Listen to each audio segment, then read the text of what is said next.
ವಚನ ಸತ್ಯ ವಚನ, ಭೂಮಿಗೆ ಬಂದ ವಚನ.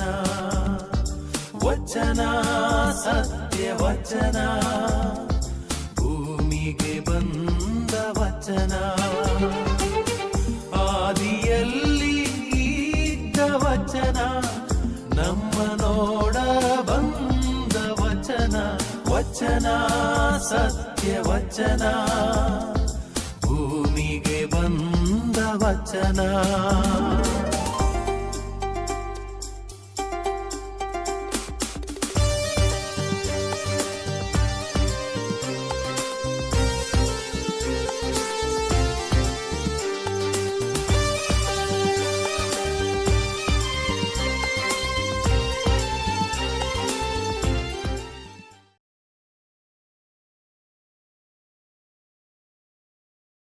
ಪಿತನ ಸುತನ ಮತ್ತು ಪವಿತ್ರ ಆತ್ಮನ ನಾಮದಲ್ಲಿ ಆಮೆನ್. ಪ್ರಿಯ ಸಹೋದರ ಸಹೋದರಿಯರೇ,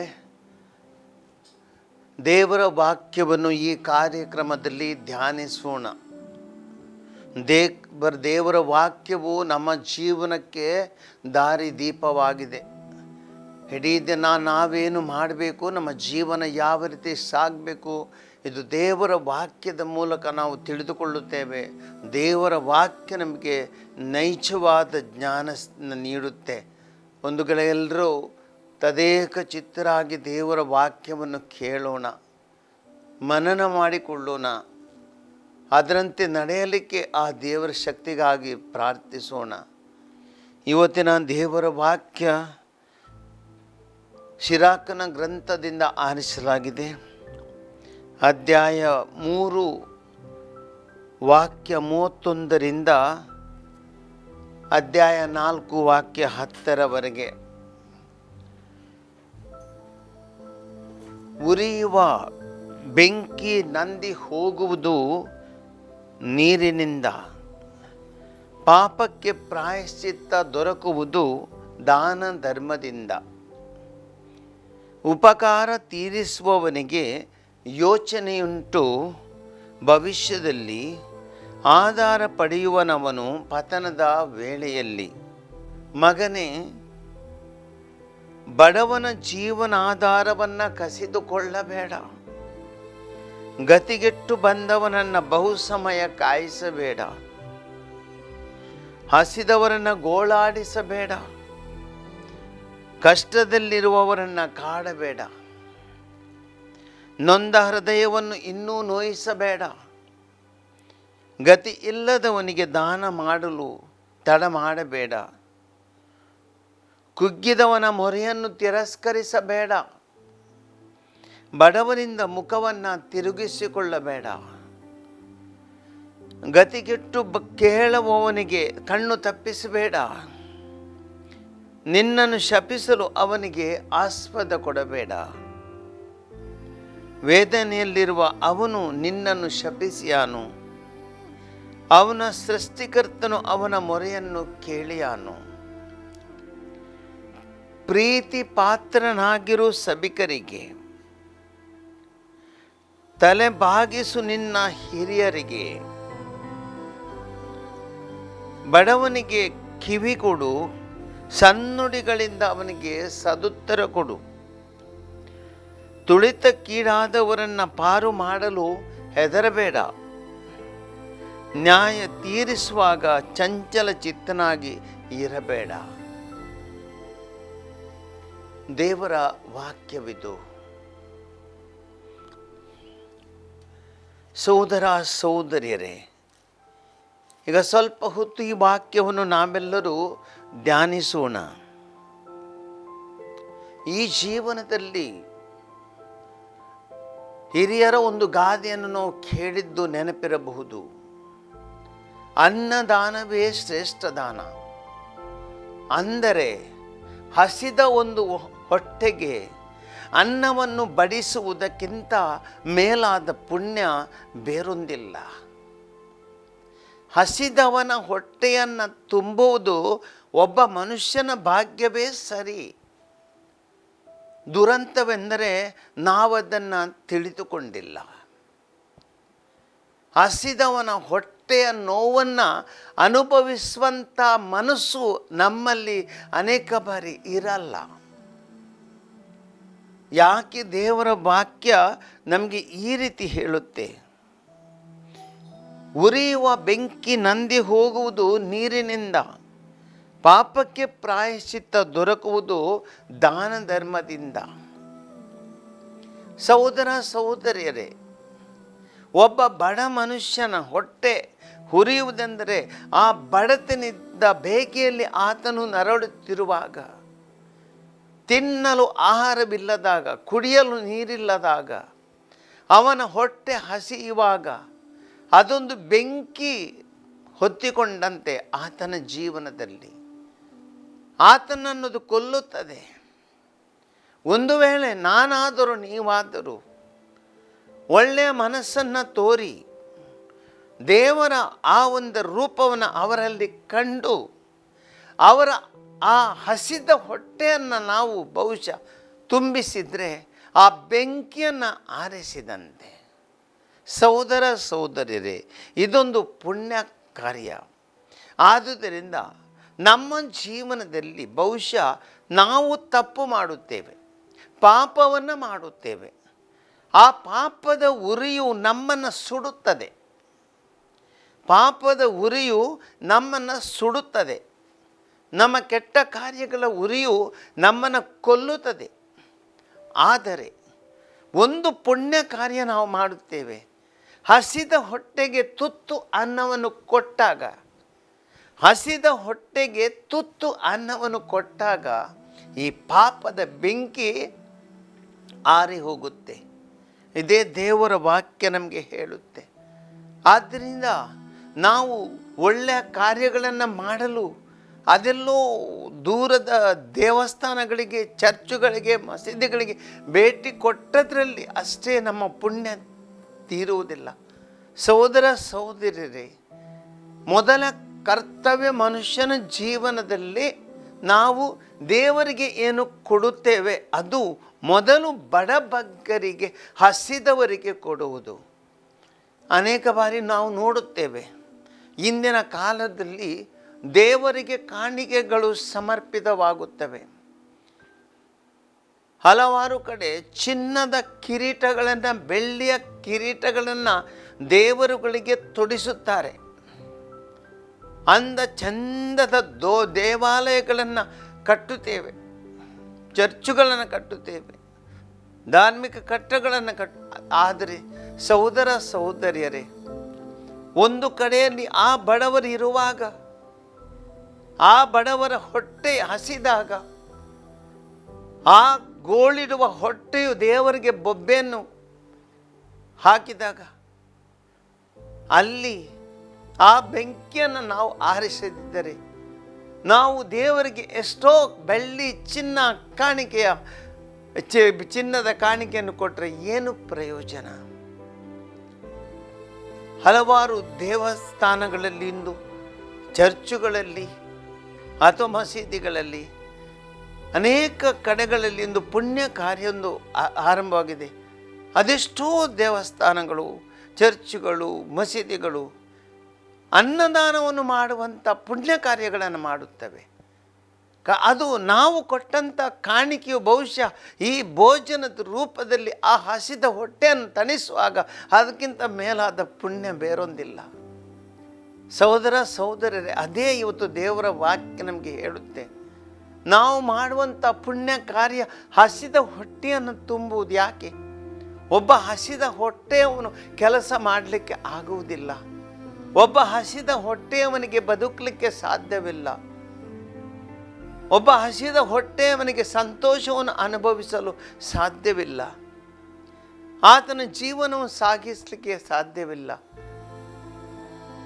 ಆದರೆ ಯಾವಾಗ ನಾವು ಆ ಹಸಿದ ಹೊಟ್ಟೆಗೆ ಅನ್ನವನ್ನು ಕೊಡುತ್ತೇವೆ, ಆ ಹಸಿದ ಹೊಟ್ಟೆಯು ತುಂಬುತ್ತದೆ, ಆತನಿಗೆ ಶಕ್ತಿ ಬರುತ್ತೆ, ಆತನು ದುಡಿಯಲು ಖಂಡಿತ ಸಾಧ್ಯವಾಗ್ತದೆ, ತನ್ನ ಕುಟುಂಬವನ್ನು ಸಾಕಲಿಕ್ಕೆ ಅವನಿಗೆ ದಾರಿ ಸಿಗುತ್ತೆ, ತನ್ನ ಮನಸ್ಸಿಗೆ ನೆಮ್ಮದಿ ಸಿಗುತ್ತೆ, ದೇಹಕ್ಕೆ ಆರೋಗ್ಯ ಸಿಗುತ್ತೆ, ಇಷ್ಟೆಲ್ಲ ದಾನ ನಾವು ಒಬ್ಬ ವ್ಯಕ್ತಿಗೆ ಕೊಡುವಂಥದ್ದು ಕೇವಲ ಒಂದು ವ್ಯಕ್ತಿಗಲ್ಲ, ಇಡೀ ಆತನ ಕುಟುಂಬಕ್ಕೆ, ಸಮಾಜಕ್ಕೆ.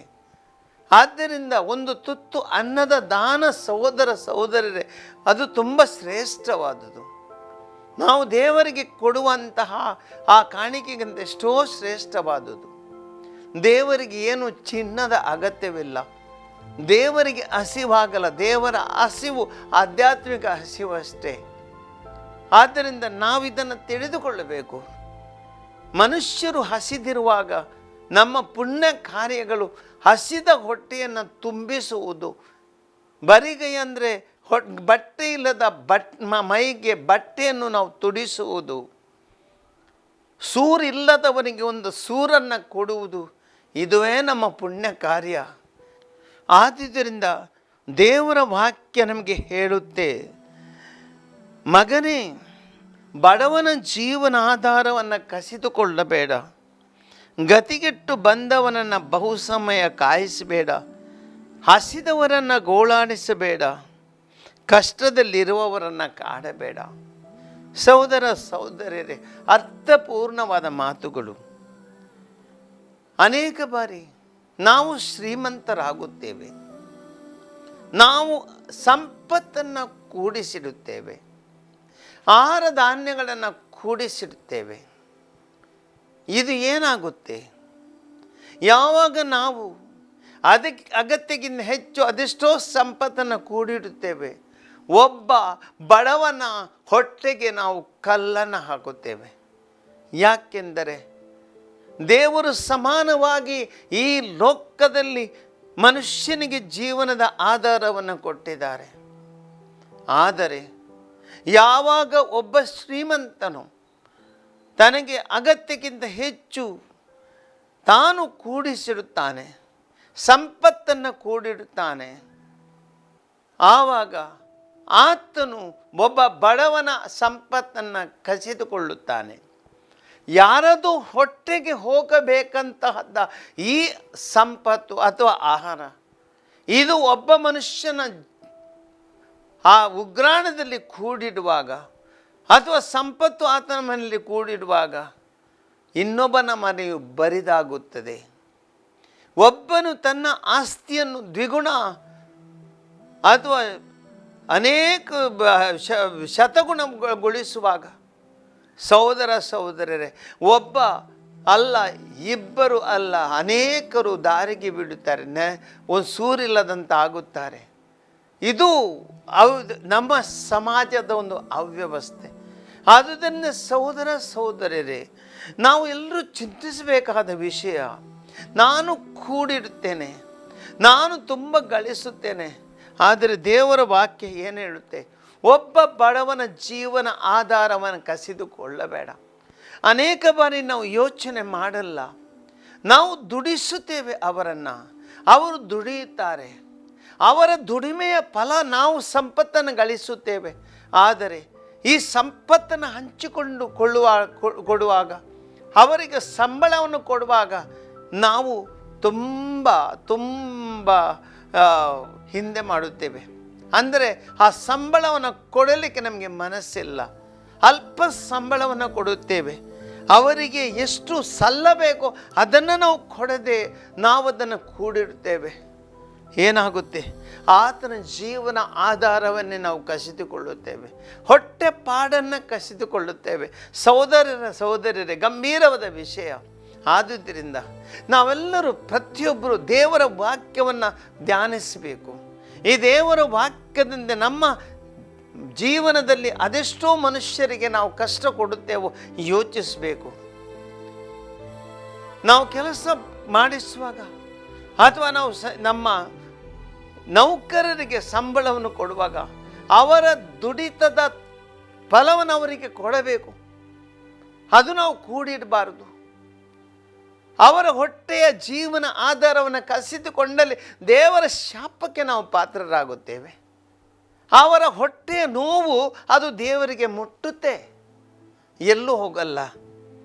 ಅದಕ್ಕೆ ದೇವರ ವಾಕ್ಯ ಹೇಳ್ತದೆ, ಗತಿಗೆಟ್ಟು ಬಂದವನನ್ನು ಬಹು ಸಮಯ ಕಾಯಿಸಬೇಡ.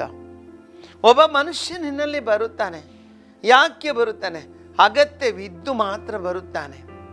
ಒಂದು ವೇಳೆ ಆತನಿಗೆ ಅಗತ್ಯ ಇಲ್ಲದಿದ್ದರೆ ಆತನು ನಿನ್ನ ಬಳಿಗೆ ಬರಲ್ಲ.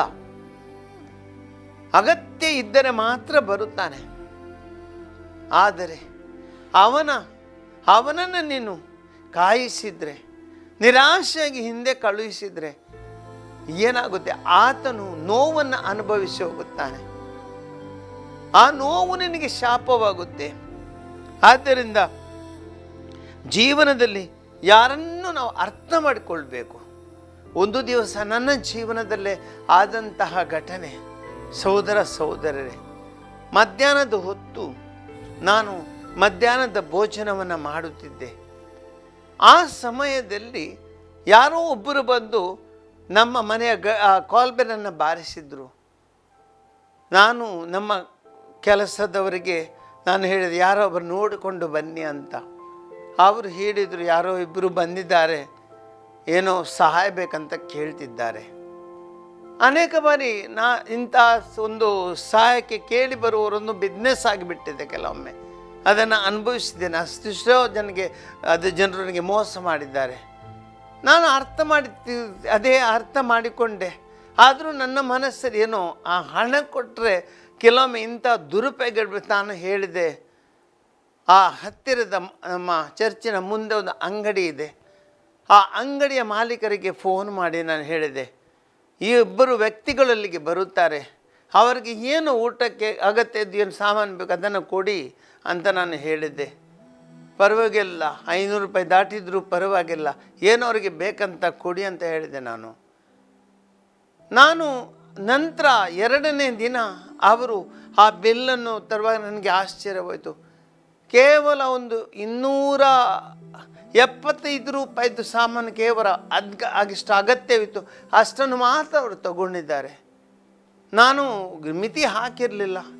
ಇಂಥ ಪ್ರಾಮಾಣಿಕತೆಯು ಹಲವರು, ಅಂದರೆ ಆ ಹಸಿದ ಹೊಟ್ಟೆಯಿಂದ ಅವರು ಬಂದವರು. ನನಗೆ ತುಂಬ ಪಶ್ಚಾತ್ತಾಪವಾಯಿತು. ನಾನು ಅಂಗಡಿಯವ್ರಿಗೆ ಹೇಳ್ತಿದ್ದೆ, ಇನ್ನೂ ಜಾಸ್ತಿ ಅವರಿಗೆ ಕೊಡಲಿಕ್ಕೆ, ಅವರಿಗೆ ಬೇಡವೆಂದರೂ ಕೊಡಲಿಕ್ಕೆ ಹೇಳ್ತಿದ್ದ. ಏನೋ ನನ್ನಿಂದ ಒಂದು ತಪ್ಪಾಯ್ತು ನನಗೆ ಆ ಒಂದು ರೀತಿಯ ಅನುಭವ ಆಯಿತು. ಸಹೋದರ ಸಹೋದರರೇ, ಆ ಹಸಿದ ಹೊಟ್ಟೆಗಳು ಆ ರೀತಿಯಲ್ಲಿ ಬರುವಾಗ ಅವರನ್ನು ನಾವು ನೋಯಿಸಿದರೆ ಖಂಡಿತ ಆ ಮನುಷ್ಯರ ಜೀವನದಲ್ಲಿ ಎಷ್ಟು ನೋವನ್ನು ಅನುಭವಿಸ್ಬೋದು. ಅದನ್ನೇ ನಾವು ತಿಳ್ಕೊಳ್ಬೇಕು. ಇದೇ ದೇವರ ವಾಕ್ಯ ಹೇಳ್ತದೆ, ಮಗನೇ, ಗತಿಕೆಟ್ಟು ಬಂದವನನ್ನು ಕಾಯಿಸಬೇಡ, ಹಸಿದವರನ್ನು ಗೋಳಾಡಿಸಬೇಡ. ಅದೆಷ್ಟೋ ಬಾರಿ ನಾವು ಹಸಿದವರನ್ನು ಗೋಳಾಡಿಸುತ್ತೇವೆ, ಅವರಿಗೆ ತುತ್ತು ಅನ್ನವನ್ನು ಕೊಡದೆ ಅವರನ್ನು ನೋಯಿಸುತ್ತೇವೆ, ಗೋಳಾಡಿಸುತ್ತೇವೆ. ಕಷ್ಟದಲ್ಲಿರುವವರನ್ನು ಕಾಡಬೇಡ. ಜೀವನದಲ್ಲಿ ಕಷ್ಟ ಯಾರಿಗೆ ಬರುತ್ತೆ, ಯಾವಾಗ ಬರುತ್ತೆ ಅಂತ ಹೇಳೋಕ್ಕಾಗಲ್ಲ ಸಹೋದರ ಸಹೋದರರೇ. ಇಂದು ನಾವು ಬಹುಶಃ ಬೇಕಾದಷ್ಟು ನಮಗೆ ಬೇಕಾದ ಸಂಪತ್ತು ಇರ್ಬೋದು, ಆದರೆ ಒಂದು ದಿನ ನಮ್ಮ ಜೀವನದಲ್ಲಿ ಯಾವ ರೀತಿಯ ಕಷ್ಟ ಬರುತ್ತೆ, ಆ ಕಷ್ಟದಲ್ಲಿ ಯಾರ ಸಹಾಯ ಬೇಕಾಗುತ್ತೆ. ನಿನ್ನಲ್ಲಿ ದುಡ್ಡಿರಬಹುದು, ನಿನ್ನಲ್ಲಿ ಸಂಪತ್ತಿರಬಹುದು, ದೊಡ್ಡ ಮನೆ ಇರಬಹುದು, ಆದರೆ ಒಂದು ದಿನ ನೀನು ರೋಗ ಬಂದು ಆ ಮಂಚದಲ್ಲಿ ಮಲಗುವಾಗ ನಿನಗೆ ಬೇರೆಯವರು ಬಂದು ಸಹಾಯ ಮಾಡಬೇಕಷ್ಟೇ ತಾನೆ. ಹಾಗಾದರೆ ನಿನ್ನಿಂದ ಆ ಗಳಿಗೆಯಲ್ಲಿ ಏನು ಮಾಡೋಕ್ಕಾಗಲ್ಲ. ಆಗ ನೀನು ನೆನಪಿಡಬೇಕು, ನಿನ್ನ ಜೀವನದಲ್ಲಿ ಯಾರೊಬ್ಬರಿಗೆ ನೀನು ಜೀವನದಲ್ಲಿ ಈ ಒಂದು ಗಳಿಗೆಯಲ್ಲಿ ಸಹಾಯ ಮಾಡುತ್ತೀಯ. ನಿನ್ನ ಕಷ್ಟದ ಕಾಲದಲ್ಲಿ ದೇವರು ಯಾರೋ ಒಬ್ಬ ವ್ಯಕ್ತಿಗಳ ಮೂಲಕ ನಿನ್ನನ್ನು ನೋಡಿಕೊಳ್ಳುವರು. ಒಂದು ವೇಳೆ ನಿನ್ನಲ್ಲಿ ಸಂಪತ್ತಿದೆ ಅಂತ ಗರ್ವಕ್ಕೆ ಒಳಗಾಗಿ ನನಗೆ ಯಾರ ಅಗತ್ಯವಿಲ್ಲ, ಆ ಗರ್ವದಿಂದ ಮೆರೆದು ಸಹಾಯ ಮಾಡದೆ ಹೋದರೆ, ಹಸಿದ ಹೊಟ್ಟೆಗೆ ಅವರನ್ನು ಗೋಳಾಡಿಸಿದರೆ, ಕಷ್ಟದ ಕಾಲದಲ್ಲಿ ನಿನ್ನಲ್ಲಿ ಬಂದವರನ್ನು ನೀನು ಖಂಡಿತವಾಗಿ ಸಂತೃಪ್ತಿ ಪಡಿಸದಿದ್ದರೆ, ಒಂದು ದಿನ ನಿನ್ನ ಜೀವನದಲ್ಲಿ ಇಂಥದೇ ದಿನ ಬರಬಹುದು. ಆ ಸಮಯದಲ್ಲಿ ನೀನು ಇತರರ ಸಹಾಯಕ್ಕಾಗಿ ಗೋಳಾಡಬಹುದು. ನೀನು ಕಷ್ಟ ಕಾಲದಲ್ಲಿ ಇತರರನ್ನ ಕಾಡುವಂಥ ಪರಿಸ್ಥಿತಿ ಬರಬಹುದು. ಸಹೋದರ ಸಹೋದರರೇ, ಆದ್ದರಿಂದ ಎಚ್ಚರಿಕೆಯಿಂದಿರೋಣ. ದೇವರ ವಾಕ್ಯ ನಮಗೆ ಎಚ್ಚರಿಕೆಯನ್ನು ನೀಡುತ್ತೆ. ಇತರರ ನೋವನ್ನು ಅರ್ಥ ಮಾಡಿಕೊಂಡು ಆ ನೋವಿಗೆ ಸ್ಪಂದಿಸಿ, ಇತರರ ಆ ಕಷ್ಟಕ್ಕೆ ಸ್ಪಂದಿಸಿ, ಹೃದಯವಂತರಾಗಲು ದೇವರ ವಾಕ್ಯ ನಮಗೆ ಕರೆಯನ್ನು ನೀಡುತ್ತೆ. ಹೃದಯವಂತರಾಗಿರೋಣ ಸಹೋದರ ಸಹೋದರರೇ. ಮುಂದೆ ದೇವರ ವಾಕ್ಯ ನಮಗೆ ಹೇಳುತ್ತೆ, ನೊಂದ ಹೃದಯವನ್ನು ಇನ್ನೂ ನೋಯಿಸಬೇಡ, ಗತಿ ಇಲ್ಲದವನಿಗೆ ದಾನ ಮಾಡಲು ತಡ ಮಾಡಬೇಡ. ಯಾವ ಮನುಷ್ಯನಿಗೆ ನೋವಿದೆ ಜೀವನದಲ್ಲಿ ನಮಗೆ ಅರ್ಥ ಮಾಡಿಕೊಳ್ಳಲಾಗುವುದಿಲ್ಲ. ಕೆಲವೊಮ್ಮೆ ಸಹೋದರ ಸಹೋದರರೇ, ಮನುಷ್ಯನಿಗೆ ಆಂತರಿಕ ನೋವುಗಳಿರುತ್ತವೆ. ಈ ಆಂತರಿಕ ನೋವುಗಳನ್ನು ಅರ್ಥ ಮಾಡಿಕೊಳ್ಳದೆ ನಾವು ಆ ಮನುಷ್ಯನಿಗೆ ಇನ್ನೂ ನಮ್ಮ ಮಾತುಗಳಿಂದ ನಮ್ಮ ನಡೆಯಿಂದ ಅವರನ್ನು ನೋಯಿಸಿ ದಂಡಿಸಿದಾಗ ಅವರು ನಿರಾಶರಾಗಿ ಆತ್ಮಹತ್ಯೆಗೆ ಹೋದಂಥ ಘಟನೆಗಳು ಸಮಾಜದಲ್ಲಿ ಎಷ್ಟೇ ನಡೆದಿವೆ.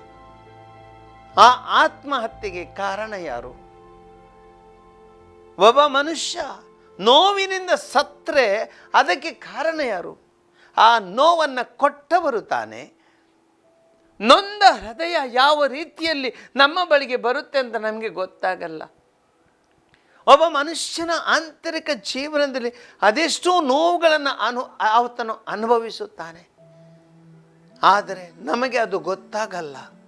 ಬರೀ ನಾವು ಇನ್ನೂ ಆತನನ್ನು ನೋಯಿಸುತ್ತೇವೆ, ಇನ್ನೂ ಆತನನ್ನು ಕಾಡುತ್ತೇವೆ, ಇನ್ನೂ ಹೆಚ್ಚಿನ ಕಷ್ಟಗಳನ್ನು ಅವರಿಗೆ ಕೊಡುತ್ತೇವೆ. ಆ ನೋವಿನಿಂದ ನರಳಿ ಅವರು ಸತ್ತಾಗ ಸಹೋದರ ಸಹೋದರರೇ, ಆ ಸಾವಿಗೆ ನಾವು ಕಾರಣರಾಗುತ್ತೇವೆ ತಾನೆ. ಒಬ್ಬ ಮನುಷ್ಯನ ಜೀವವನ್ನು ತಾವು ತೆಗೆದ ಹಾಗೆ ಆಗುತ್ತೆ ತಾನೆ. ಅದೇ ಎಚ್ಚರಿಕೆಯಿಂದಿರಬೇಕು. ಅನವಶ್ಯಕವಾಗಿನ ಒಂದು ಕೊಲೆಯನ್ನು ಮಾಡಿದಂತಾಗುತ್ತೆ. ಆ ಪಾಪ ನಮ್ಮನ್ನು ಅಂಟಿಕೊಳ್ಳುತ್ತೆ. ಜೀವನದಲ್ಲಿ ಇತರರನ್ನು ನೋಯಿಸಬೇಡ, ಕಷ್ಟದಲ್ಲಿ ಇತರರಿಗೆ ಇನ್ನೂ ನೋವನ್ನು ಕೊಡಬೇಡ. ನೋವನ್ನು ದೂರ ಮಾಡಲು ಪ್ರಯತ್ನ ಮಾಡು, ನೋವನ್ನು ಶಮನ ಮಾಡಲು ಪ್ರಯತ್ನ ಮಾಡು. ಅದು ನಮ್ಮ ಕರ್ತವ್ಯ. ದೇವರ ಮುಂದೆ ನಮ್ಮ ಕರ್ತವ್ಯವನ್ನು ನಾವು ನಿಭಾಯಿಸಬೇಕು. ಗತಿ ಇಲ್ಲದವನಿಗೆ ದಾನ ಮಾಡಲು ತಡ ಮಾಡಬೇಡ. ಕೊಡುವುದಿಷ್ಟೋ ಇದೆ, ಕೊಟ್ಟು ಬಿಡು. ಯಾಕೆ ತಡ ಮಾಡುತ್ತೀಯ? ಹಲವಾರು ಘಟನೆಗಳನ್ನು ನಾನು ನೋಡಿದ್ದೇನೆ. ಕೆಲವರು ಯಾರೋ ತಮ್ಮಲ್ಲಿ ಸಹಾಯವನ್ನು ಕೇಳಿಕೊಂಡು ಬಂದರೆ ಅವರನ್ನು ಬಾಗಿಲಲ್ಲಿ ಕಾಯಿಸ್ತಾರೆ. ಸುಮ್ಮನೆ ಮಾತನಾಡೋಕ್ಕೂ ಹೋಗಲ್ಲ. ಅದೆಷ್ಟೋ ಗಂಟೆ, 1 ಗಂಟೆ 2 ಗಂಟೆ ಕಾಯಿಸಿ ಕೊನೆಗೆ ಒಂದು 100 ರೂಪಾಯಿ, 10 ರೂಪಾಯಿ, 50 ರೂಪಾಯಿ ಅಥವಾ 100 ರೂಪಾಯಿ ಕೊಟ್ಟರೆ ಹೇಗೆ? ಆ ಮನಸ್ಸಿಗೆ ಎಷ್ಟು ನೋವಾಗದಿರಬಹುದು. ಏನನ್ನು ನಿನಗೆ ಕೊಡಲಿಕ್ಕಿದೆ, ಒಳ್ಳೆಯ ಮನಸ್ಸಿನನ್ನು ಕೊಟ್ಟು ಬಿಡು. ಅದು ನಿನಗೆ ಪುಣ್ಯ ತರುತ್ತೆ. ಆ ಮನುಷ್ಯನ ಜೀವನದ ಆ ಗಂಟೆಗಳನ್ನು ಹಾಳು ಮಾಡಬೇಡ, ಸಮಯವನ್ನು ಹಾಳು ಮಾಡಬೇಡ. ಆತನಿಗೂ ತನ್ನ ಕುಟುಂಬದ ಅಗತ್ಯಗಳಿವೆ, ತನ್ನ ಜೀವನದ ಕರ್ತವ್ಯಗಳಿವೆ. ಕಷ್ಟದಲ್ಲಿ ನಿನ್ನಲ್ಲಿ ಏನು ಅಲ್ಪ ದಾನ ಕೇಳಲಿಕ್ಕೆ ಬಂದಿರಬಹುದು. ಆ ದಾನವನ್ನು ಕೊಡುವುದಷ್ಟು ನೀನು ಒಳ್ಳೆಯ ಮನೆಯಿಂದ ಕೊಟ್ಟು ಬಿಡು. ಇದು ನಿನ್ನ ಪುಣ್ಯ ಕಾರ್ಯ. ಸಹೋದರ ಸಹೋದರರೇ, ಹಲವಾರು ಬಾರಿ ನಾವು ದಾನವನ್ನು ನೀಡುವಾಗ ನಾವು ಅದು ನನ್ನದಂತೆ ಹೇಳಿಕೊಳ್ಳುತ್ತೇವೆ. ಒಂದು ರೀತಿಯಲ್ಲಿ ಸಹೋದರ ಸಹೋದರರೇ, ನಾವು ಭಿಕ್ಷುಕರು. ದೇವರು ನಮಗೆ ಕೊಟ್ಟಿರುವಂಥ ದಾನವಿದು. ಸಂಪತ್ತು ನನ್ನಲ್ಲಿದೆ ಹೇಳ್ಕೊಳ್ತೀಯಾ? ನನ್ನಲ್ಲಿ ದುಡ್ಡಿದಂತೆ ಹೇಳ್ಕೊಳ್ತೀಯಾ? ನನ್ನಲ್ಲಿ ಆಸ್ತಿ ಪಾಸ್ತಿದಂತೆ ಹೇಳ್ಕೊಳ್ತೀಯಾ? ಚಿನ್ನ ಒಡವೆಗಳಂತ ಹೇಳ್ಕೊಳ್ತೀಯಾ? ಇದು ನಿನ್ನದಲ್ಲ, ದೇವರನಿಗೆ ಕೊಟ್ಟ ಭಿಕ್ಷೆ. ಈ ಲೋಕದಿಂದ ಏನು ತಂದಿದೀಯಾ ನೀನು? 10 ಪೈಸೆ ನೀನು ಈ ಲೋಕಕ್ಕೆ ತಂದಿಲ್ಲ. ಹುಟ್ಟಿ ಬರುವಾಗ ಒಂದು ತೊಟ್ಟು ಬಟ್ಟೆ ನಿನ್ನಲ್ಲಿ ಇರಲಿಲ್ಲ. ಕೈ ಖಾಲಿಯಾಗಿದ್ದೀನು, ಲೋಕಕ್ಕೆ ಬಂದಿದೆಯಾ? ಯೋಚಿಸು, ಚಿಂತಿಸು. ಹೀಗಿರುವಾಗ ಇಂದು ನಿನ್ನ ಜೀವನದಲ್ಲಿ ಏನೋ ಇದೆ, ಇದು ದೇವರು ನಿನಗೆ ಕೊಟ್ಟಂತ ಭಿಕ್ಷೆ. ನೀನು ಒಬ್ಬ ಭಿಕ್ಷುಕ, ನಾನು ಒಬ್ಬ ಭಿಕ್ಷುಕ. ನಮ್ಮಲ್ಲಿ ಇರುವುದು ಪ್ರತಿಯೊಂದು ದೇವರ ಕಾಣಿಕೆ, ದೇವರ ವರ, ದೇವರು ಕೊಟ್ಟಂತ ದಾನವಯ್ಯ. ಯಾಕೆ ನಾವು ಗರ್ವ ಪಡೋದು? ಅದರಿಂದ ಒಂದು 10 ಪೈಸೆ ಬೇರೆಯವ್ರಿಗೆ ಕೊಡೋಕ್ಕೆ ಯಾಕೆ ನಾನು ಹಿಂದೇಟು ಹಾಕುವುದು? ನನ್ನದು ನನ್ನದೇ ಅಂತ ಅಂದ್ಕೊಳ್ತೇವೆ, ಇದು ನಮ್ಮದಲ್ಲ. ದೇವರು ಕೊಟ್ಟ ಕಾಣಿಕೆಯನ್ನು ಅಲ್ಪ ನೀನು ಹಂಚಿಕೊಳ್ಳುವುದು ಯಾಕೆ ಹಿಂದೇಟು ಆಗುತ್ತೀಯ? ಒಳ್ಳೆ ಮನಸ್ಸಿನಿಂದ ಕೊಟ್ಟು ಬಿಡು. ಯಾಕೆ ದೇವರು ನಿನಗೆ ಕೊಟ್ಟಿದ್ದಾನೆ. ಒಂದು ವೇಳೆ ನೀನು ಕೊಡುವಾಗ 100 ರೂಪಾಯಿ ಅಲ್ಲ, 50 ರೂಪಾಯಿ ಅಲ್ಲ, 20 ರೂಪಾಯಿ, ಆ 20 ರೂಪಾಯಿ ನೋಟನ್ನು, ಅದು ಹೊಸ ನೋಟಿದ್ರೆ ಅದನ್ನು ಕಿಟ್ಟು ಯಾವುದೋ ಒಂದು ಹಳೆಯ ನೋಟನ್ನು ತೆಗೆದು ತಗೊಳಪ್ಪ ಅಂತ ಕೊಡ್ತೀಯ. ಇದೇ ನಿನಗೆ ದೇವರು ಮಾಡಿದರೆ ಹೇಗಾಗುತ್ತಿತ್ತು? ದೇವರು ನಿನಗೆ ಕೊಡುವಾಗ ಇದೇ ಮಾಡ್ತಿದ್ರೆ ನಿನಗೆ ಹೇಗಾಗುತ್ತಿತ್ತು? ದೇವರು ನಿನಗೆ ಒಳ್ಳೆಯದನ್ನು ಕೊಟ್ಟಿದ್ದಾನೆ, ದೇವರು ನಿನಗೆ ಬೇಕಾದಷ್ಟು ಕೊಟ್ಟಿದ್ದಾನೆ, ದೇವರು ಎಲ್ಲವನ್ನು ನಿನಗೆ ಪಡೆಯಲು ನಿನಗೆ ಆ ಒಂದು ಭಾಗ್ಯವನ್ನು ಕೊಟ್ಟಿದ್ದಾನೆ. ಆದರೆ ಹಂಚಿಕೊಳ್ಳುವ ಭಾಗ್ಯ ನಿನ್ನಲ್ಲಿಲ್ಲದಿದ್ದರೆ, ದೇವರ ಆ ದೊಡ್ಡ ಹೃದಯ, ವಿಶಾಲವಾದ ಹೃದಯ ದೇವರದ್ದು, ಆ ವಿಶಾಲ ಹೃದಯದ ಮುಂದೆ ನಿನ್ನ ಹೃದಯ ಇಷ್ಟೊಂದು ಚಿಕ್ಕ ಹೃದಯವಾದರೆ ಏನು ಪ್ರಯೋಜನ?